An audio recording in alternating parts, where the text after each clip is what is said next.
my name's Karen Stangram and welcome to Conquer Crochet, the channel for tips, tricks and techniques for conquering your crochet.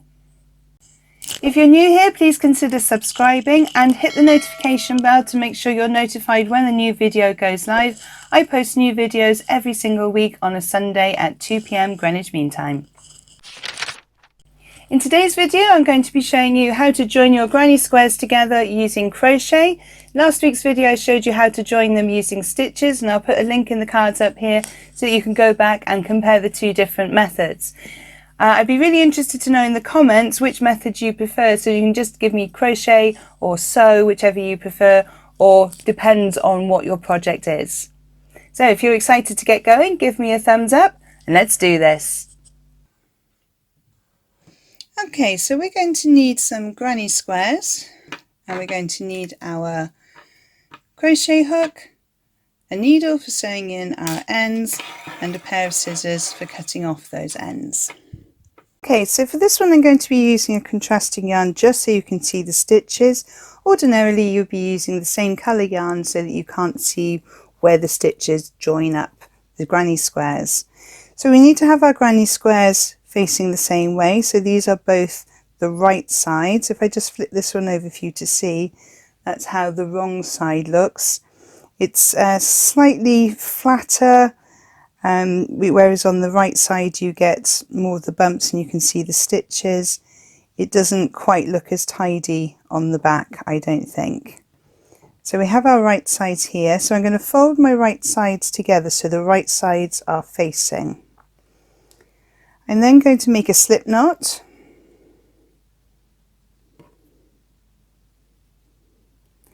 and I'm going to insert my crochet hook through both of those corner chain spaces.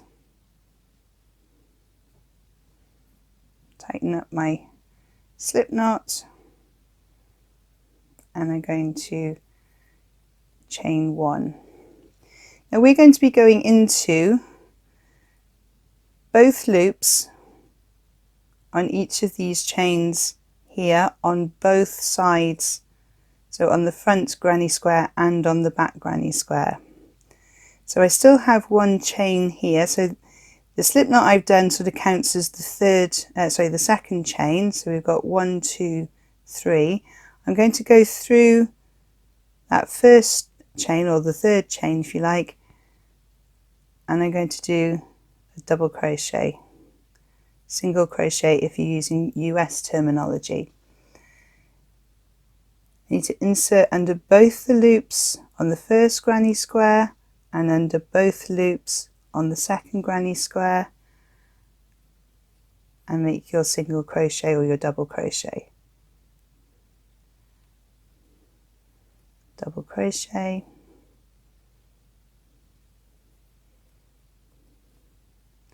now when you come to your chain spaces, you could, if you want to, go through the chain spaces, but I'm going to go through the loops at the top of those chains because I don't want to go through the chain space. It doesn't really matter, whatever you do, as long as you are consistent. That one doesn't want to go through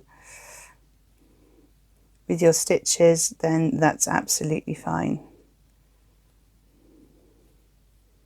So I'm just going to crochet, double crochet all the way to the end of that row, making sure that you're going in the same stitch that's opposite the one you've been going into on the other side. Otherwise you'll end up with wonky squares. Now if you watched my last video about the sewing, you'll know about the consistency, to make sure whatever you did in one corner you must do in the other corner. So I'm just coming up to that corner now. So I did slip knot, single crochet into that last chain. So I need to do, so it wasn't a slip knot, it was a double crochet. So I need to double crochet into that chain, which is easier said than done. In you go, and into this one here. It's funny how some of them actually go through quite easily and others don't. Oops. And then I'm just going to do excuse me, just going to do a slip knot, if it'll let me, into that last one there. Snip off my ends, and then I would weave that in, and what you get then is stitches on this side, or if you want to, you could have this as a design feature, and that way then I would say put your wrong sides together if you would like to have this as a feature, sort of like a window pane effect going round. So that's method 1, using double crochet to join your granny squares. This method, again, I'm using the contrasting coloured yarn. This method is the slip knot method, and I'm going to join my wrong sides together for this one. So I'm going to join the slip knot as I did in previous videos or previous examples. Insert my hook into both the granny squares in that corner space, tighten up the slip knot, and there I am joined. So we're going to do slip stitches into the first loop you get here and the back loop on the other granny square. So I'm just going to do one slip knot into the chain,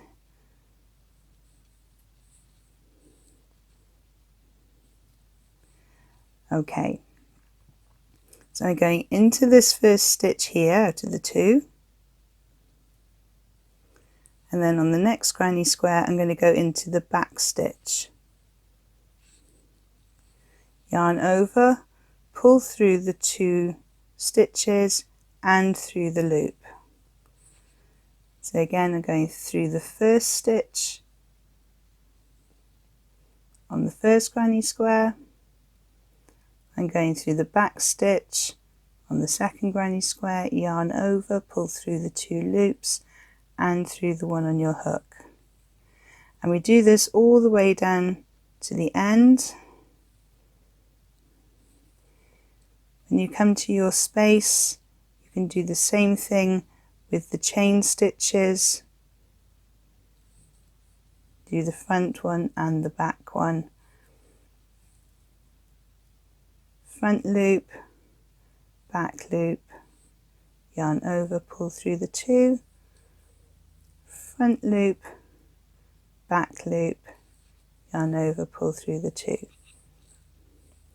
front loop, trickier on this one because that's where my knot is, sorry, back loop, yarn over, pull through the 2, and make sure I'm going into the right stitch, front loop, back loop, yarn over, pull through 2, pull through your one on your hook, front, back, oops, yarn over, pull through 2 and through the one on your hook, front, back, yarn over, pull through the 2 and through your hook, yarn over, through the front loop, through the back loop, yarn over, pull through those 2, now into the chains for the corner,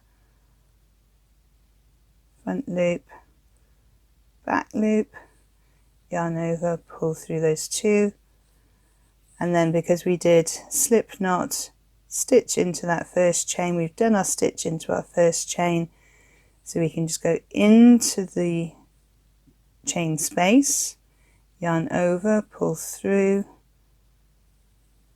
the one on your hook, yarn over, pull through to finish off. Take the scissors,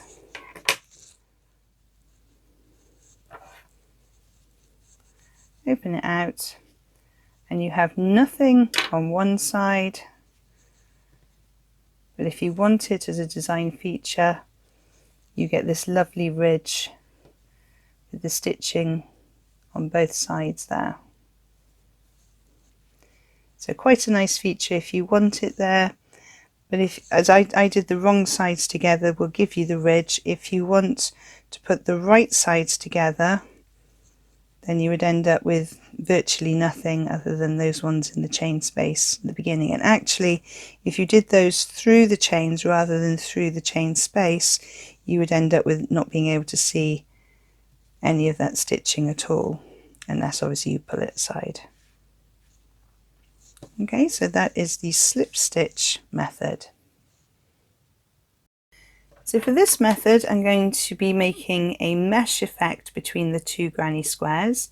So I'm going to make my slip knot, insert my hook into that 3 chain corner space of the first granny square, and put the slip knot back onto my hook,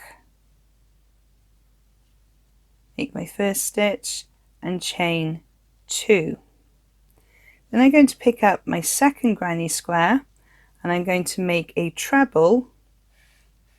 So yarn over into the chain space, yarn over, pull back through, yarn over through 2, yarn over through 2. So that's how our granny squares are going to join together. So we're going to miss the first stitch and we're going to do trebles in the next stitch. So I'm going to chain 1 because I'm traveling over this chain here. I'm going to treble in the first granny square. Then I'm going to miss a stitch and treble in the second granny square.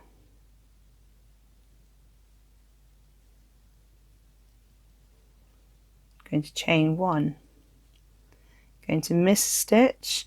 I'm going to treble in the next stitch. Now this one's a chain space stitch, so just be careful going through. And then on the back square, going to miss a stitch, going to treble into the next stitch. Chain 1. Miss a square, so miss a stitch, treble into the next stitch. On the back, miss a stitch, treble into the next stitch on the back. Chain 1. Miss a stitch, treble into that stitch there, making sure you have gone through because that's the chain stitch. And then on the back square, going to miss a stitch, which is this one here. So I'm going to treble into that stitch there. Chain 1.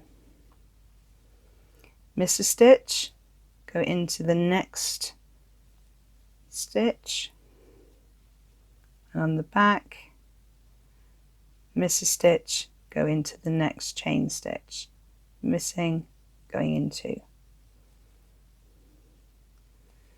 Chain 1, miss a stitch, so I'm going into the chain space here, so I'm going to do a treble into that chain space.